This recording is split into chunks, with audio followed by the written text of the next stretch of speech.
শতরূপে সারদা, স্বামী অভয়ানন্দ, পর্ব ২। তারিখ ঠিক মনে নেই। একদিন বাবুরাম মহারাজের নির্দেশ মতো মঠ থেকে কলকাতায় গেলাম। বাবুরাম মহারাজ বলেছিলেন তিনি বলরাম বসুর বাড়িতে থাকবেন, আমাকেও রাত্রিটা সেখানেই কাটাতে বলেন। সন্ধ্যাবেলায় সেখানে গিয়ে উপস্থিত হলাম। যে সময়ের কথা বলছি তখন আমাদের কলকাতায় থাকবার আর কোনো জায়গা ছিল না। সাধুদের আস্তানা বলতে বলরামবাবুর বাড়ি। সেখানে গিয়ে নিশ্চিন্তে ওঠা যেত এবং আহারাদিও করা যেত। আবার অসুখ বিসুখ হলে সেখানে থেকে যাওয়া চলতো। বলরামবাবুর পরিবারের সকলেই সাধুদের খুব আদর যত্ন করতেন। সেদিন সন্ধ্যায় খুব লম্বা চেহারা একটি ছেলেকে দেখলাম, বলরামবাবুর বাড়িতে এসেছে। বাবুরাম মহারাজের পরিচিত মনে হলো, তবে আমি তাকে মোটেই চিনতাম না। বাবুরাম মহারাজ আমাকে বললেন, দেখ, ও যখন আজ এসেছে তোকে একটা কাজ করতে হবে। ছেলেটি কলকাতা শহরের কিছু চেনে না। কাল আবার মা ঠাকুরের কাছে ওর দীক্ষা হবে। তুই ওকে কাল সকালে নিয়ে যাবি। প্রথমে উদ্বোধন বাড়ির সামনে গঙ্গার যে ঘাট আছে সেখানে গিয়ে গঙ্গা স্নান করবি, ওকেও করাবি। তারপর উদ্বোধনে গিয়ে শরৎ মহারাজের কাছে ওর দীক্ষার কথা বলবি। পারবি তো? বললাম, হ্যাঁ মহারাজ, কেন পারবো না। যথাসময়ে শুয়ে ঘুমিয়ে পড়েছি। ভোর রাত্রে শুনতে পেলাম বাবুরাম মহারাজ জেগে উঠে ডাকাডাকি শুরু করেছেন, বীরেন, উঠে পড়ো, উঠে পড়ো, তাড়াতাড়ি বেরুতে হবে যে। ওই ছেলেটির নাম বীরেন। তারপর আমাকে ডেকে বললেন, উঠে পড়ো, মুখটুক ধুয়ে নে। আমি উঠে পড়লাম। মুখটুক ধুয়ে যাত্রার জন্য প্রস্তুত হলাম। সিঁড়ি তখনও অন্ধকার। সিঁড়ি দিয়ে যখন নামছি বাবুরাম মহারাজ তখন আমাকে বললেন, শোন, দাঁড়া একটু। হ্যাঁ রে, তোর দীক্ষা হয়েছে? তুইও তো দীক্ষা নে। মহারাজের সঙ্গে আমার এ বিষয়ে কথা হয়েছে। আমার মনে আছে তিনি তোর দীক্ষার কথা বলেছেন। একটু থেমে তিনি আবার বললেন, আমার কথা শুনবি? আমার কথা মানবি? কেন মানব না, বলুন মহারাজ। আমি সবিনয়ে বললাম। তিনি বললেন, শোন, তুই মায়ের কাছে দীক্ষা নে। আমি প্রশ্ন করলাম, কিন্তু মায়ের কাছে দীক্ষা নেব কেমন করে? তিনি তো আমাকে ভালো করে চেনেন না। আমি যাই, প্রণাম করেই চলে আসি। বাবুরাম মহারাজ বললেন, না, তিনি তোকে চেনেন। তাহলে কি বলবো আমি? জিজ্ঞাসা করলাম। তিনি নির্দেশ দিলেন, তুই শরৎ মহারাজের কাছে যাবি। তাকে গিয়ে বলবি শারদানন্দ স্বামী তো তোকে চেনেন। বললাম, হ্যাঁ মহারাজ, তিনি আমাকে চেনেন। পূজনীয় শশী মহারাজ বা স্বামী রামকৃষ্ণানন্দ যখন অসুস্থ অবস্থায় উদ্বোধনে ছিলেন তখন আমি ওখানে ছিলাম। কিছুদিন ওর সেবা করেছিলাম। সেই সময় স্বামী শারদানন্দ আমাকে দেখেছেন। বাবুরাম মহারাজ বললেন, হ্যাঁ, শরৎ মহারাজ তোকে খুব ভালোই চেনেন। তোর উপর উনি খুব সন্তুষ্ট। শশী মহারাজের সেবা করলি এতদিন, সেই সময় কত পরিশ্রম করেছিলি। তোর সম্পর্কে ওর খুব ভালো ধারণা। আমি বললাম, সে আমি জানি না।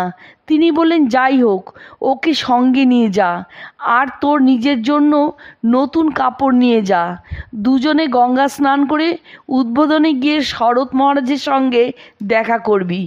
বলবি বাবুরাম মহারাজ আমাদের পাঠিয়েছেন, আপনাকে বলেছেন মা ঠাকুরের কাছে আমাদের দীক্ষার কথা বলতে আর সেই মতো ব্যবস্থা করতে। স্বামী ব্রহ্মানন্দের কাছে আমি পথ নির্দেশের প্রার্থনা জানিয়েছিলাম। আনুষ্ঠানিক দীক্ষার প্রার্থনা অবশ্য জানাইনি, তবে আধ্যাত্মিক জীবন গঠনের জন্য তার উপদেশ চেয়েছিলাম।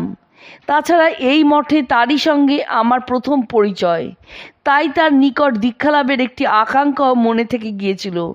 কিন্তু বাবুরাম মহারাজ এমনভাবে জোর করেছিলেন যে আমার আর অন্যথা করার উপায় ছিল না। তিনি বলেছিলেন, আমার উপর তোর বিশ্বাস নেই? তুই আমাকে ভালোবাসিস না? দেখ, তোর ভালোর জন্যই বলছি, তুই মায়ের কাছে দীক্ষা নে। এই কথার উত্তরে আমি কি বলবো? বুঝেছিলাম যা স্থির হয়েছে তাই আমাকে মেনে নিতে হবে এবং মেনে নেওয়াই উচিত। তার আদেশ অমান্য করা আমার পক্ষে ছিল অসম্ভব। অতএব যথাসময়ে উদ্বোধনে গিয়ে পূজনীয় শরৎ মহারাজের কাছে সব কথা নিবেদন করলাম। তিনি সঙ্গে সঙ্গে বলে উঠলেন, হ্যাঁ হ্যাঁ, নিশ্চয়ই হবে। তিনি শ্রী মায়ের কাছে আমাদের নিয়ে গিয়ে পরিচয় করিয়ে দিলেন। আমার সঙ্গে পরিচয় করিয়ে দেওয়ার সময় আমি যে পূজনীয় শশী মহারাজের সেবা করেছি সে কথাও বললেন। শ্রীমা সব কথা শুনে বললেন, হ্যাঁ বাবা, তোমার দীক্ষা হবে? যাও বাবা, নিচে গিয়ে বসো, পরে ডেকে নেব।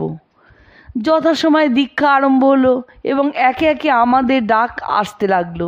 প্রথমে আমার সঙ্গীর ডাক এলো, তারপর আমার। মা ছিলেন উদ্বোধনের যে ঘরে এখন শ্রী ঠাকুরের পুজো হয় সেই ঘরটিতে। শ্রীমা ঘোমটা দিয়ে মুখ ঢেকে রাখতেন সব সময়। আজ কিন্তু ঘোমটা ছিল না, আসন পাতা ছিল। ঘরে ঢুকে সেই আসনে বসলাম। আসনে বসবার কিছুক্ষণ পরে শ্রীমা আমাকে কয়েকটি প্রশ্ন করলেন। যতদূর মনে পড়ে আমার ইষ্ট সম্বন্ধে বা ওই রকম কিছু জিজ্ঞাসা করেছিলেন। আমি বলেছিলাম আমার কি ভালো লাগে কি ভালো লাগে না তা তো জানি না, আপনার যা ভালো মনে হয় তাই আমাকে দিন মা। মা বললেন, তাই হবে। এরপর তিনি কিছুক্ষণ ধ্যান করলেন, তারপর আমাকে মন্ত্র দিলেন। আমি অবাক হয়ে গেলাম। দেখলাম এতদিন যে ভাব নিয়ে আমি আছি ঠিক সেই ভাব অনুযায়ী তিনি মন্ত্র দিয়েছেন। আমি তো শ্রীমাকে আমার পছন্দ অপছন্দের বিষয় কিছুই জানাইনি। তার ইচ্ছা মতো মন্ত্র দিতেই অনুরোধ করেছিলাম। আমার পছন্দ তো কত রকমেরই হতে পারে, কিন্তু কি আশ্চর্য, বিশেষ যে ভাবটি নিয়ে এতদিন অগ্রসর হচ্ছিলাম মা আমাকে ঠিক সেই ভাব অনুযায়ী মন্ত্র দিলেন। মা ঠাকুরন তার দিব্য দৃষ্টিতে আমার মনের কথা ঠিক জেনে নিয়েছেন। এর ফলে আমার মনে খুব তৃপ্তি ও আনন্দ হলো। এইভাবে আমার দীক্ষা হলো। দীক্ষার পরেও আমি বেলুর মঠেই আছি।